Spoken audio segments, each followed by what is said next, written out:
PM Shri സ്കീമിൽ നിന്ന് സംസ്ഥാനങ്ങൾക്ക് പിന്മാറുകയോ ഒപ്പിടാതിരിക്കുകയോ ചെയ്യാമെന്ന് കേന്ദ്ര സർക്കാർ. അങ്ങനെയുള്ള സംസ്ഥാനങ്ങൾക്ക് PM ശ്രീ പദ്ധതി ആനുകൂല്യങ്ങൾ നഷ്ടമാകും.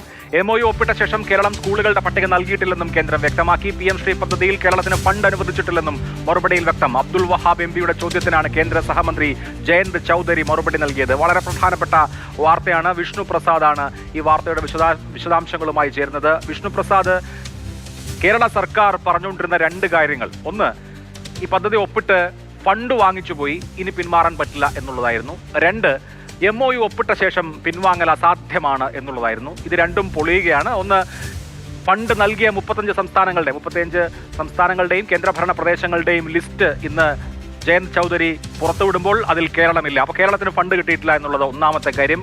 രണ്ട്, ചേരാതിരിക്കുകയോ വിഡ്രോ ചെയ്യുകയോ ചെയ്യുന്ന സംസ്ഥാനങ്ങൾക്ക് PM ശ്രീയുടെ ഫണ്ട് കിട്ടില്ല എന്നുള്ളതാണ് ജയന്ത് ചൌധരിയുടെ മറുപടി. അതിനർത്ഥം ചേരാതിരിക്കുകയോ വിഡ്രോ ചെയ്യുകയോ ചെയ്യാം എന്നാണല്ലോ. അപ്പോൾ സംസ്ഥാന സർക്കാർ ഉയർത്തിയ രണ്ട് വാദങ്ങളും UDF MPയുടെ ചോദ്യത്തിൽ തന്നെ പൊളിഞ്ഞു വീഴുകയാണ്. എന്തെല്ലാം പറയുന്നു കേന്ദ്ര സർക്കാരിന്റെ മറുപടി?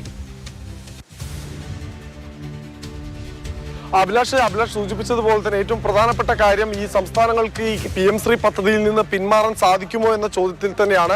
കാരണം PM ശ്രീ പദ്ധതിയിൽ നിന്ന് പിന്മാറുമ്പോൾ എന്ത് സംഭവിക്കും, സംസ്ഥാനങ്ങൾക്ക് എന്തൊക്കെ നഷ്ടം സംഭവിക്കുമെന്നതാണ് പ്രധാനപ്പെട്ട ചോദ്യം. നേരത്തെ സംസ്ഥാന സർക്കാർ വിദ്യാഭ്യാസ മന്ത്രി ഉൾപ്പെടെ പറഞ്ഞുകൊണ്ടിരുന്നത് SSK അടക്കമുള്ള പദ്ധതികൾക്ക് നൽകേണ്ടുന്ന വിഹിതം കേന്ദ്ര സർക്കാർ നൽകാതിരിക്കും, വിദ്യാഭ്യാസ മേഖലയെ ശ്വാസം മുട്ടിക്കും, അതുകൊണ്ട് ഈ ഒപ്പിട്ട പദ്ധതിയിൽ നിന്ന് MOUവിൽ നിന്ന് പിന്മാറാൻ കഴിയില്ല എന്നതായിരുന്നു. എന്നാൽ ഇപ്പോൾ കേന്ദ്ര സർക്കാർ നൽകിയ മറുപടി, അതായത് രാജ്യസഭയിൽ രേഖാമൂലം അബ്ദുൾ വഹാബ് MPയുടെ ചോദ്യത്തിന് നൽകിയ മറുപടി എന്ന് പറയുന്നത് PM ശ്രീ പദ്ധതിയിൽ നിന്ന് പിന്മാറിയാൽ PM ശ്രീ പദ്ധതിയുടെ ഭാഗമായി ലഭിക്കേണ്ടുന്ന ആനുകൂല്യങ്ങൾ മാത്രമാണ് നഷ്ടപ്പെടുക. ഏതെല്ലാം ആനുകൂല്യങ്ങൾ നഷ്ടപ്പെടും, അതായിരുന്നു ആ ചോദ്യം. കൃത്യമായി ആ ചോദ്യം അതായിരുന്നു.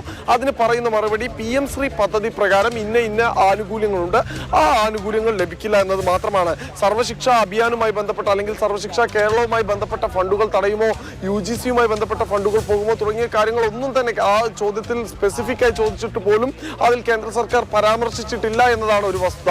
രണ്ടാമത്തേത്, കേരളം ഈ തുക കൈപ്പറ്റി എന്ന ആരോപണമാണ്. പക്ഷെ കേരളം ഒരു തുകയും കൈപ്പറ്റിയില്ല എന്നത് അതിന്റെ ഒരു അനുബന്ധ പട്ടികയായിക്കൊണ്ട് തന്നെ കേന്ദ്ര സർക്കാർ നൽകിയ മറുപടിയിൽ വ്യക്തമാവുകയാണ്. ഈ രണ്ട് ഉത്തരവും കിട്ടിയിരിക്കുന്നത് അബ്ദുൾ വഹാബ് MPയുടെ ചോദ്യത്തിനാണ്.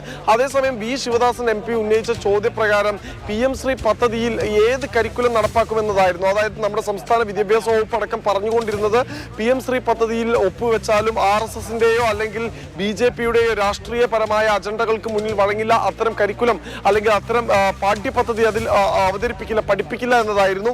പക്ഷേ ഇപ്പോൾ പറയുന്നത് കേന്ദ്ര സർക്കാർ ദേശീയ വിദ്യാഭ്യാസ നയം 2020 പ്രകാരം ഏത് ഘടനയാണോ നിർണയിച്ചിട്ടുള്ളത് ആ ഘടനയ്ക്കനുസരിച്ചായിരിക്കും പാഠപുസ്തകം എന്നാണ്. അതായത് സംസ്ഥാന സിലബസ് പഠിപ്പിക്കുന്ന സ്കൂളുകളിൽ അല്ലെങ്കിൽ അതുമായി അഫിലിയേറ്റ് ചെയ്ത സ്കൂളുകളിൽ സംസ്ഥാന സിലബസ് പഠിപ്പിക്കാം, CBSEയുമായി അഫിലിയേറ്റ് ചെയ്ത സ്ഥലങ്ങളിൽ CBSE പഠിപ്പിക്കാം. പക്ഷേ സംസ്ഥാന സിലബസ് പഠിപ്പിക്കുന്ന സ്കൂളുകളിലെ പാഠ്യപദ്ധതിയിലും കേന്ദ്ര സർക്കാർ ദേശീയ വിദ്യാഭ്യാസ നയപ്രകാരം വെച്ചിട്ടുള്ള വ്യവസ്ഥകൾ, ആ വ്യവസ്ഥകൾക്കനുസരിച്ച പാഠഭാഗങ്ങൾ ഉൾപ്പെടുത്തും. അതായത് പൂർണ്ണമായി സംസ്ഥാന സർക്കാർ എന്താണോ നിർദ്ദേശിക്കുന്നത് അത് മാത്രം പഠിപ്പിക്കാൻ കഴിയില്ല എന്ന് കൂടി എന്തായാലും ഇപ്പോൾ കേന്ദ്ര സർക്കാർ രേഖാമൂലം. വളരെ പ്രധാനപ്പെട്ട കാര്യം, കഴിഞ്ഞ ദിവസം ജബി മേത്തർ ചോദ്യം ചോദിച്ചിരുന്നു രാജ്യസഭയിൽ. അതേപോലെ PV അബ്ദുൾ വഹാബ് ചോദ്യം ചോദിച്ചു, അദ്ദേഹത്തിനുള്ള ഉത്തരവും കിട്ടി. രണ്ട് പ്രധാനപ്പെട്ട UDF MPമാരുടെ ചോദ്യത്തിന് കിട്ടുന്ന മറുപടി: ഒന്ന്, കേരളം PM ശ്രീ പദ്ധതിയിൽ എൻറോൾ ചെയ്തിട്ടില്ല, MOU സൈൻ ചെയ്തു, പക്ഷേ അതിന് തുടർ നടപടികൾ എടുത്തിട്ടില്ല, സ്കൂളുകളുടെ പട്ടിക കൊടുത്തിട്ടില്ല, കേരളത്തിന് PM ശ്രീയുടെ ഫണ്ട് കിട്ടിയിട്ടില്ല. അപ്പോൾ അതാണ്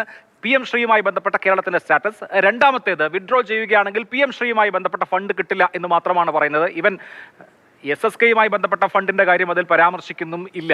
അപ്പോൾ സംസ്ഥാന സർക്കാരിനെ സംബന്ധിച്ച് അനായാസം ഈ MOUവിൽ നിന്ന് പിന്മാറാം എന്നൊരു സാഹചര്യമാണല്ലോ ഈ രണ്ട് മറുപടികളും നൽകുന്നത്.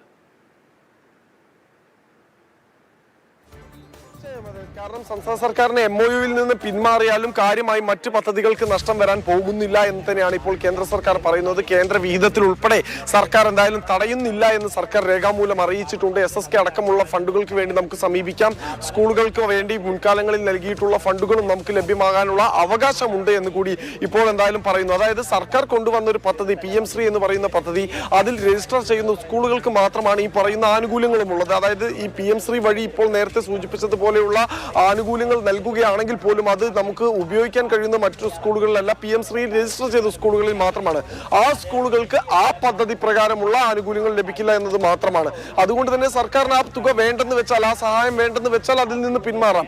പകരം നമുക്ക് നമ്മൾ ഇതുവരെ പിന്തുടർന്ന് വന്ന രീതിയിലുള്ള സർവശിക്ഷ കേരളം ഉൾപ്പെടെയുള്ള പദ്ധതികളിൽ നിന്ന് ലഭിക്കുന്ന കേന്ദ്ര സഹായം, അതോടൊപ്പം തന്നെ വിദ്യാഭ്യാസ മേഖലയ്ക്ക് ലഭിക്കുന്ന അനുബന്ധ സഹായങ്ങൾ എന്നിവ ഉപയോഗിച്ചുകൊണ്ട് വിദ്യാഭ്യാസ മേഖലയിൽ വീണ്ടും നമുക്ക് മുന്നോട്ട് കൊണ്ടുപോകാൻ സാധിക്കുമെന്ന് കൂടി ഇപ്പോൾ വ്യക്തമാവുകയാണ്. നേരത്തെ സൂചിപ്പിച്ചതുപോലെ ഈ കേരളത്തിന് ഇതുവരെ ഫണ്ട് കിട്ടിയിട്ടുണ്ട്, അല്ലെങ്കിൽ ലഭിച്ച പണം തിരിച്ചടക്കേണ്ടി വരുമെന്ന അടക്കമുള്ള സമൂഹ മാധ്യമങ്ങളിലെ പ്രചരണത്തിന് കൂടി കേന്ദ്ര സർക്കാരിന്റെ മറുപടിയോട് കൂടി ഒരു അവസാനമാവുകയാണ്. കാരണം കേരളത്തിന് മാത്രമാണ് ഇതുവരെ ഒരു ഫണ്ടും ലഭിക്കാത്ത. 27 സംസ്ഥാനങ്ങൾക്ക് ഈ PM ശ്രീ പദ്ധതിയുമായി ബന്ധപ്പെട്ട് ഫണ്ട് ലഭിച്ചിട്ടുണ്ട് എന്നാണ് കേന്ദ്ര സർക്കാർ രാജ്യസഭയിൽ V ശിവദാസൻ MP യുടെ ചോദ്യത്തിന് മറുപടിയായി നൽകിയിട്ടുള്ളത്. എന്താണ് സംസ്ഥാന സർക്കാരിന്റെ നിലപാട്?